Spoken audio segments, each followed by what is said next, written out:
We provide you the platform to turn your dreams into reality. Give wings to your aspirations with KR Mangalam University.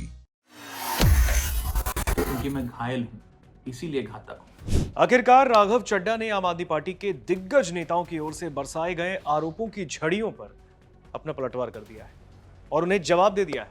दरअसल राघव ने स्पष्ट कर दिया है कि समय आने पर हर आरोप का जवाब दिया जाएगा।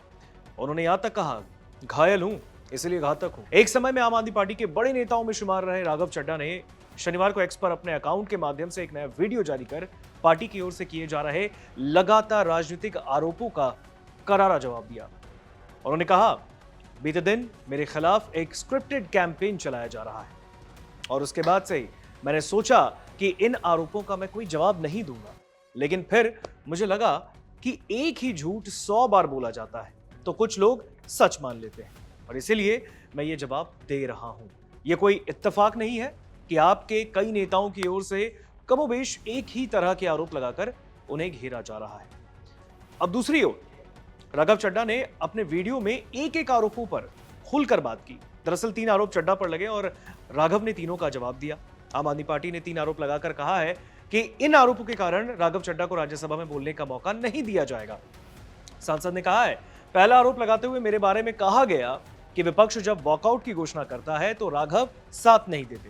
उन्होंने इसके जवाब में कहा कि पहला सफेद झूठ है ये। संसद में सीसीटीवी के कैमरे होते हैं, वहां के फुटेजेस देखकर कोई भी ये बता दे कि राघव विपक्ष का साथ नहीं देते। और ऐसे ही जितनी भी आरोप राघव चड्ढा पे लगे, राज्यसभा सांसद पर लगे, इस पर उन्होंने प्रतिक्रिया दी, पलटवार कर दिया और कहा कि आपके जितने भी सीनियर नेताओं ने राघव चड्ढा को घेरने की कोशिश की, उन पर जो आरोप लगाए हैं वो आरोप बेबुनियाद है। राघव चड्ढा ने कहा है कि घायल हूं इसलिए घातक हूं। राघव चड्ढा क्या कह रहे हैं, जो वीडियो सामने आया है, इस वीडियो को हम आपको सुनाते हैं। नमस्कार साथियों, कल से मेरे खिलाफ एक स्क्रिप्टेड कैंपेन चलाया जा रहा है। सेम भाषा, सेम बातें, सेम आरोप। ये कोई कोइंसिडेंस नहीं है, बल्कि एक कोऑर्डिनेटेड अटैक है। पहले मैंने सोचा कि मुझे इसका जवाब नहीं देना चाहिए, फिर लगा कि कहीं एक झूठ को 100 बार बोला जाए तो कुछ लोग मान ना लें, इसलिए मैंने सोचा कि जवाब दूं। आम आदमी पार्टी ने 3 आरोप लगाते हुए ये कहा कि इन 3 आरोपों की वजह से हम राघव चड्ढा को पार्लियामेंट में बोलने का मौका नहीं देंगे। राघव चड्ढा के पार्लियामेंट में बोलने पर रोक इसलिए लगाई गई क्योंकि उन्होंने ये 3 गलतियां करी। मैं एक एक करके इन तीनों पर आपसे बात करना चाहूंगा। पहला आरोप कि जब ऑपोजिशन पार्लियामेंट से वॉकआउट करता है, सदन से वॉकआउट करता है, तो राघव चड्ढा वहीं बैठे रहते हैं, वो वॉकआउट नहीं करते। ये सरासर झूठ है, सफेद झूठ। मैं चुनौती देता हूं, एक इंस्टेंस, एक दिन ऐसा बताइए जब ऑपोजिशन ने वॉकआउट किया हो और मैंने उनका साथ ना दिया हो, मैं साथ में वॉकआउट नहीं किया हो। और पार्लियामेंट में तो हर जगह सीसीटीवी कैमरा है, आप सीसीटीवी कैमरा निकाल कर दिखा दीजिए, दूध का दूध और पानी का पानी हो जाएगा। दूसरा आरोप लगाया कि राघव चड्ढा ने चीफ इलेक्शन कमिश्नर के इंपीचमेंट मोशन पर, यानी कि मुख्य चुनाव आयुक्त को हटाने वाली जो याचिका थी, उस पर साइन करने से मना कर दी।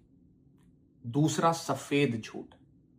ना मुझे आम आदमी पार्टी के किसी भी नेता ने इस मोशन पर साइन करने के लिए कहा, ना औपचारिक तौर पर कहा, ना अनौपचारिक तौर पर कहा।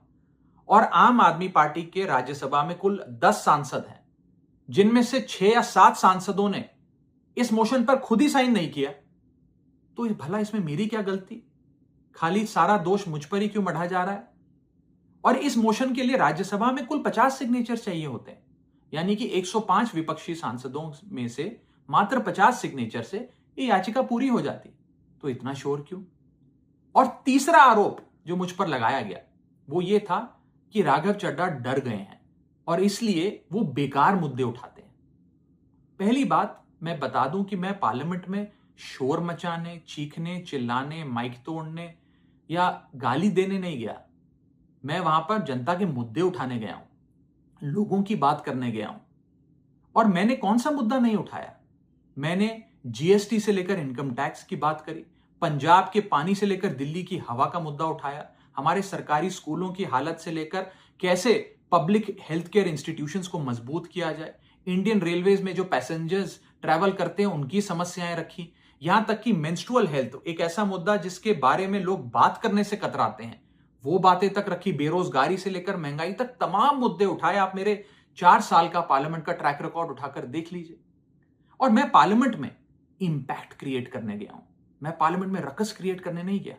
ये टैक्स पेयर के पैसे से जो पार्लियामेंट चलती है, उस टैक्स पेयर के मुद्दे उठाने में पार्लियामेंट में गया हूं।